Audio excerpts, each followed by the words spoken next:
Hi, this is John Cordisco. I am the director of Cordisco's Chess Center. We're in upstate New York in Binghamton. And I posted a video earlier today on a game that I played in last year's 2012 New York State Championship. I was in the under 1700 section. And I wanted to do a regular video like earlier, a live video so to speak, and a video with the board here and the computer board. And I'm going to analyze the same game and to see if which format is the best. Sometimes you get a little nervous in front of the camera, and so I'm going to try them both and see how it works out. Hopefully people that watch this, if they can also say which one they like better, I'd appreciate it. I was white. My opponent, who was 1697, was black. And give you a little background, it was the very last round. It was the last day. And both of us were in no position to win anything or be in any decent shape as far as placement goes in our section. And I was pretty much lackadaisical. I just wanted the game to be over. I wanted to go home. It's over 2 hours to get home from Albany to Binghamton, and I just wanted to play and go home. But at the same time, you want to play. So it was kind of a weird situation. Anyway, I opened up with e4. He played e5. And I went knight f3. He went f6. I went d3. And he went d6. And I fianchettled my bishop. I was looking at some King's Indian tack type setups. And I was kind of looking at that. I fianchettled my bishop. He castled. I castled.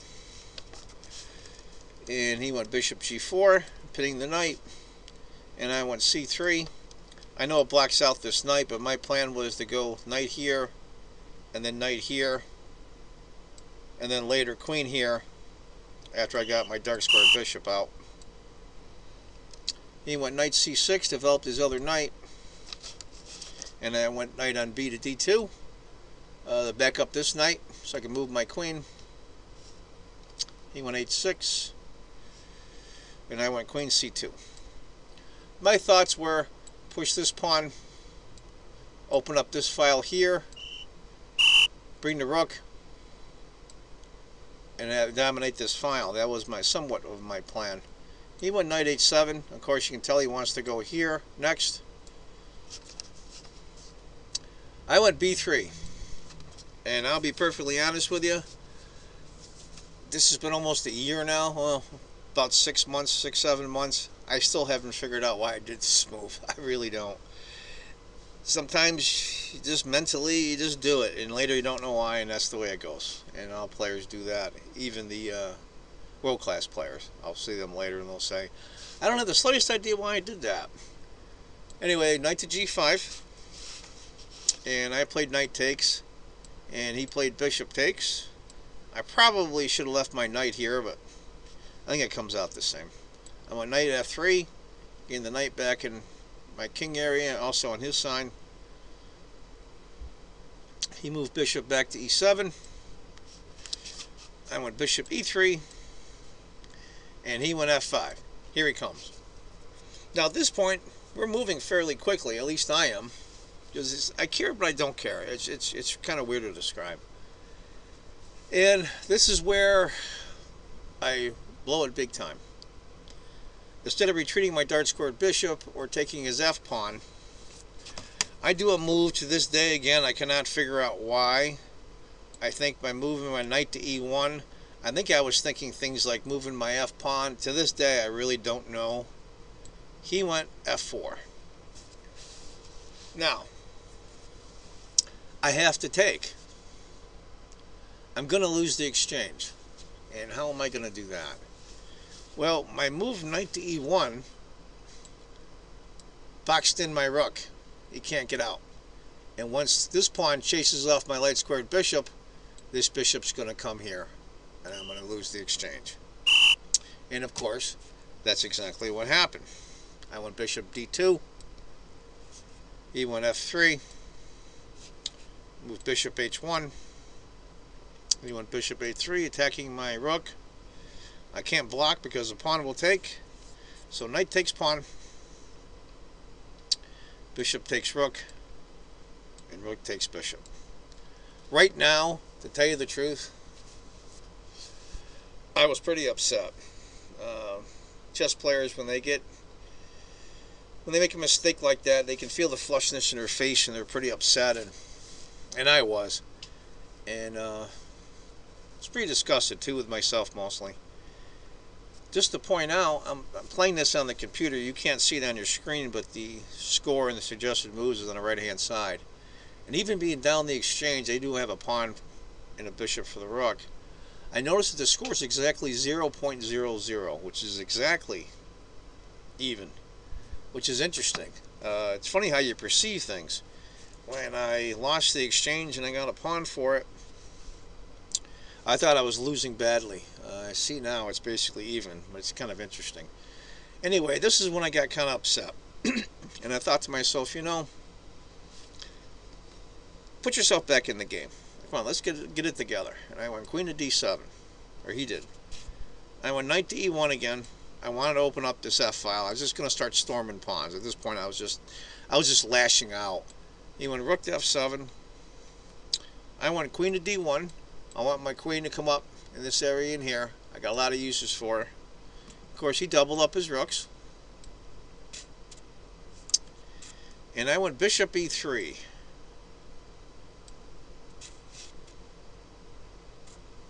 And he went knight. And this is where I think we switched roles. I think he was trying somewhat hard earlier. And now I think he had the mindset that I had just prior to this. That, you know, it's the last game. I don't know where he lived in the Northeast, but you know, I'm sure he just wanted to go home. And he started making some knight maneuvers, and I think he just lost his concentration, or just his will. He went knight to d8, and I went d4. I went to open it up. He played e takes, and I played bishop takes. You know, I got a nice bishop bearing down the king side. Soon my light squared bishop is going to be out, and he's going to be, you know, doing some things that I think hopefully will be in my favor. And he went knight to c6. He puts the knight back. So I went back to e3. And now he brought the knight up here, which looks like a really good post, but not particularly. I went f4, of course. I'm thinking I'm going to just start a pawn storm. Depending on where he puts the knight, I can move this e-pawn, and his queen is undefended. So at this point, I really was still upset. And sometimes you lash out, you make decisions when you're upset. And I went outside, I walked around the tournament hall a little bit, cooled off. You know, I think I sipped some of my coffee, and got back to the table, and he had gone knight to g4. So I moved. I wanted a bishop pair, so I moved my bishop back to c1. So you can see it's still bearing down the king side. Later, if this pawn moves, I can move this bishop here. He went knight to f6. Now, if you notice something, he's had 1, 2, 3, 4, 5. The last 6 moves, 5 of them have been knight moves. The only one that wasn't a knight move was the recapture in the center. I think he started just to say to heck with it. And at this point, I'm sitting here and I'm going, and I saw something that I think would be definitely to my advantage. As you can see, this bishop's going to be released once I've moved my e-pawn. And he's got a rook and a king on the light squares. I went pawn to e5, and I'll tell you what, I was excited. I got my enthusiasm back and everything else. You know, it's funny, he still didn't see it yet, because he didn't have that. You look up sometimes at your opponent and tell if they're, you know, they can tell what's coming, and I don't think he saw this. So he played d takes e. I played queen takes. Of course, he played knights takes. And then I went bishop to d5, pinning his rook. My bishop was all the way over here in the corner. The board vision. There's too many pieces there. I guess he really didn't realize that that bishop was going to pin it. And I looked up, and he had this look like Oh boy. As Carrie Schurz, the backyard professor, says, "Oh crap." So I think he checked me here out of a spite check, but that's okay. I went king to g2. He moved his king out of the pin. I took the rook. He took the bishop, and I went out to d3, threatening his bishop and his pawn. Bishop d6. I played e takes. You can pretty much see what's coming down the road is going to be the end of the game. And I was pretty excited because I think a draw in that situation, considering how I was playing, was incredibly good on my part to be able to do that. He played knight takes. I played knight takes. He played bishop takes. And as he took the knight, he asked me for a draw. And I immediately agreed. I guess the whole point of this game, people like to show the games they won. I'll probably show some games that I lost as well, but and won. The point of this whole game is mental attitude. It's funny. Unless you know some of the background on the game and you just go over the game and with all its flaws and critiques that people have, you miss the point of the whole thing.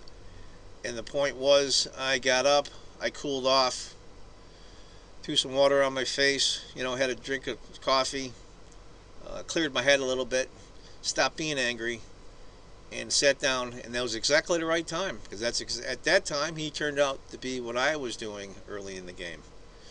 So it was a pretty good draw, considering, and the guy was much higher rated than I was, so I was even happier. So I left on somewhat of a happy note at the end of the 2012 New York State Championship, which they have in Albany every year. And God willing, I'll be going this September as well. Okay, that wraps it up for now.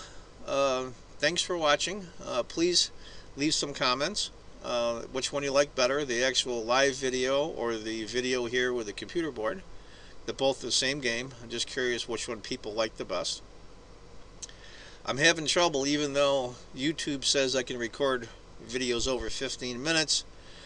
My game capture program, which goes to YouTube, says I can't. So I've got to cut them off at 15 minutes or make them into more than one part. So I've got to wrap it up here.